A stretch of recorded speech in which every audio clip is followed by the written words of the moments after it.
Aloha, my name is Orville Baldos and I'm a researcher at the University of Hawaii at Manoa. So today I'm going to show you the seed production protocols for pili grass. So pili grass, or Heteropogon contortus, is a fire-tolerant clump-growing native grass that is found on the dry leeward sides of the Hawaiian Islands from 0 to 2,300 feet above sea level. Pili grass is a culturally and ecologically important grass in Hawaii. It is culturally important because it has been used for thatching of the hales, or traditional huts of the ancient Hawaiians. It has been used also for floor coverings as well as torches. Ecologically, pili grass is important in Hawaii because pili grasslands support more native species compared to grasslands that are composed of African grasses. Pili grass is also drought tolerant, and it also has the ability to grow on low fertility soils. So these characteristics make it ideal for revegetation of severely degraded sites. In recent years, pili grass has been increasingly used in a number of purposes such as stream bank stabilization, buffer strip plantings, urban landscaping, and roadside revegetation. Pili grass is an ideal revegetation species because it readily produces seeds. However, fresh seeds are dormant, so if you harvest the seed and try to plant them, they won't germinate. So to remove the seed dormancy, you need to store the seeds for 12 months at 86 degrees Fahrenheit and at 6% seed moisture content. So now let's go to the seed crop establishment protocol for pili grass. The first step is to prepare the site. It is very important to prepare the site prior to planting to minimize weed competition with your crop. And the first thing that you need to do is to clear the site of trash and other debris that would interfere with your planting. So once the site has been cleared, you need to install temporary irrigation and irrigate the area to promote weed growth.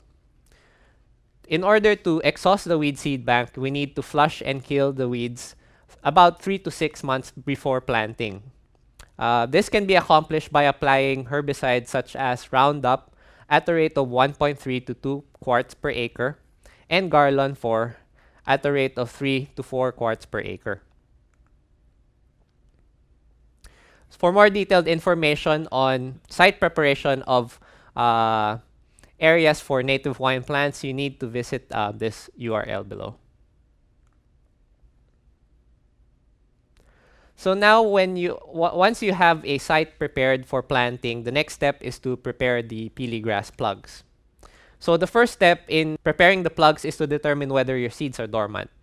So if your seeds are dormant, there's two methods of relieving dormancy for pili grass. So there's a long method which requires a lot more time, and there's a short method which requires like 15 minutes.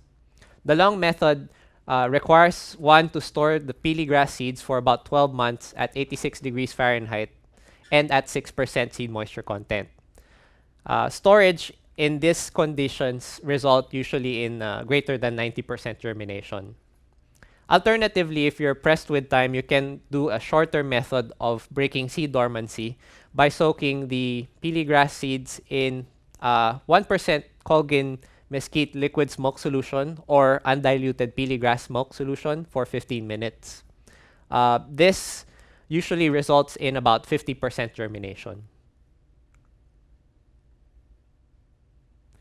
So once you pre-treated your seeds, now you need to plant them in trays like this on your lower left screen.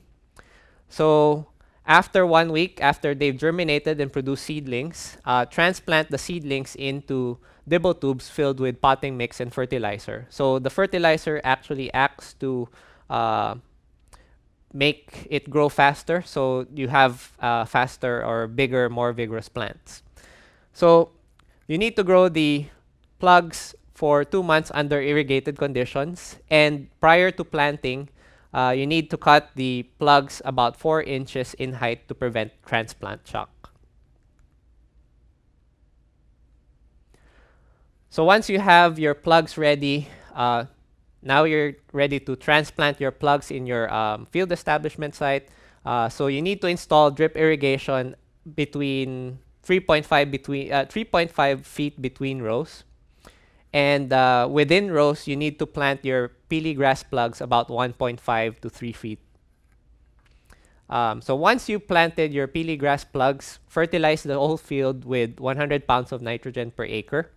And also apply either a spray application of Ronstar wettable powder at a rate of 4 pounds per acre or Ronstar granular at a rate of 100 pounds per acre. So once you've finished planting, then you need to control weeds during the establishment phase. So controlling emerged weeds can be done about 2 months after planting. And this can be done by directed sprays of either Garlon 4 at a rate of 1.12 gallons per acre to control broadleaf weeds, and Assure 2 at a rate of 8 fluid ounces per acre to control grassy weeds. Okay, so the next step after you've controlled your weeds is to prepare the field for seed production. So once your plants have established, you need to mow the pili grass plants about 4 inches in height using a hedge trimmer or a sickle bar mower. And mowing actually encourages upright growth and tillering of the pili grass seeds, pili grass plants. Also take note that the day of mowing is the day that you start counting from to time your seed harvesting. Usually, pili grass seeds are ready for harvest about 79 to 82 days after cutting your field. So the next few steps are shown in a video. So you have step 6, which illustrates harvesting, step 7 illustrating drying, and step 8 illustrating seed cleaning. Okay, so about 79 to 82 days after planting, your field would look like this. So you have intense tangling of your seed heads. And harvest your seed heads using a steel rake like this. So the awns and the seed mass actually clump together on the steel rake. So harvest it by hand and then pile it on a plastic tarp like this. And just to show you what the seeds look like, so I got a mass there of awns, and the seeds are actually the spiky parts of the mass as shown here. So once you collected your seed mass, then we go to the greenhouse to dry it. So I'm here with seed trays lined with newspaper. So I lined it up with newspaper, and then I get the seed mass. The seed mass is then evenly distributed on these trays so that they dry evenly. And drying usually takes about a week or 2. So after 1 or 2 weeks of drying, your seeds will settle on the bottom of the tray. So collect these seeds at the bottom of the tray, and then you need to clean it a little further by rubbing the, if you still have some awns there, you need to rub the awns with a pet brush, rubber pet brush, which can be bought in pet stores. And then once you've loosened up the awns and everything, just remove the awns. And then if there's still some seeds stuck on the awns, then you need to sieve it using a 1/4 by 1/4 square inch sieve. So just shake it off a little bit and then discard the awns. And do another pass of the sieving. So just put it on a bowl and then pass it again through the same sieve to further remove the awns. So once you remove the awns, there's still some awns left on the seed mass. So you need to use a tweezer, or you can use it by hand to just finely clean the seed mass after that. So once you have the seed mass, then you need to remove the lighter stuff which is chaff. So I'm using a Almaco seed air blast cleaner to remove the lighter stuff. So the lighter material gets blown away over here, and then the cleaner seeds or the heavier seeds fall down on the bottom of the tray. So once you have clean seed, then the next step is to store the seeds for dormancy loss. So after the seed has been cleaned and air dried, you need to place them in 5-gallon buckets like this. This is actually a 5-gallon after-ripening system with a dry or recharged silica gel canister.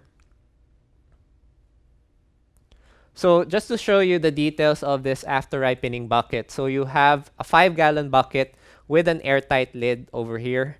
You also have a seedling heat mat connected to a thermostat which regulates the temperature of the heat mat. You also have a temperature probe that measures the temperature within your bucket so that the temperature, your desired temperature, is maintained within the bucket. You also have bubble wrap around the 5-gallon bucket to maintain the heat.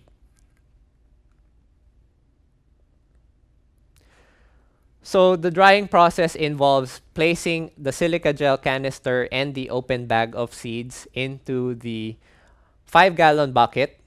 So you have the seeds over here with the silica gel canister.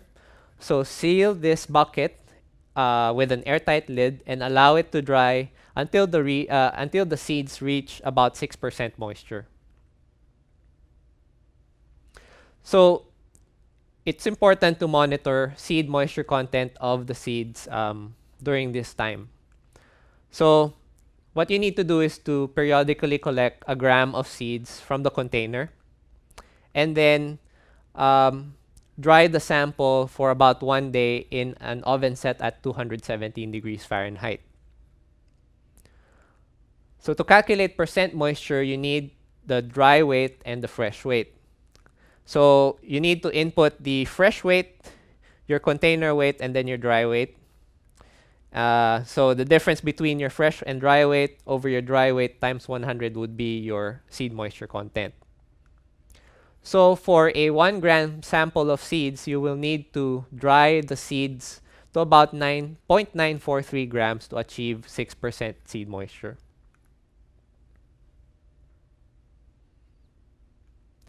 So once the seed has dried to 6% moisture, remove the silica gel as canister as illustrated here on the center picture, and seal the container using an airtight lid.